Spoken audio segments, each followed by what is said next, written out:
মৌলভীবাজার জেলার মধ্যে আকর্ষণীয় ও ভ্রমণ পিপাসুদের জন্য শ্রীমঙ্গলের লাল টিলা একটি জনপ্রিয় দর্শনীয় পাহাড়ি টিলা, যার প্রাকৃতিক সৌন্দর্য ও ঐতিহাসিক গুরুত্বের জন্য পরিচিত।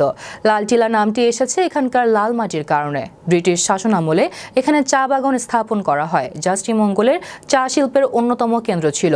লাল টিলা এলাকায় চা বাগান ও পাহাড়ি বন রয়েছে, যা প্রকৃতি প্রেমীদের জন্য এক আদর্শ স্থান।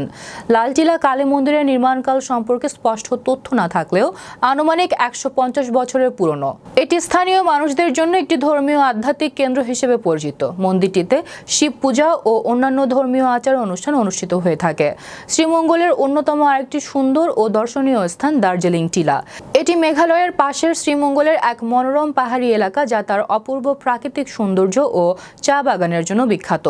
দার্জিলিং টিলার চা বাগান, পাহাড়ি পরিবেশ ও শীতল আবহাওয়া পর্যটকদের আকর্ষণের কেন্দ্রবিন্দু।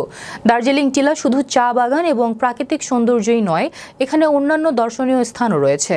এর মধ্যে উল্লেখযোগ্য হল লাউঞ্জাপাড়া, যে শ্রীমঙ্গলের অন্যতম পুরনো অঞ্চল এবং এখানকার ঐতিহ্যবাহী বাড়িঘরও দর্শনীয় হয়ে উঠেছে এবং ভ্রমণ পিপাসু পর্যটকদের জন্য অনন্য একটি স্থান।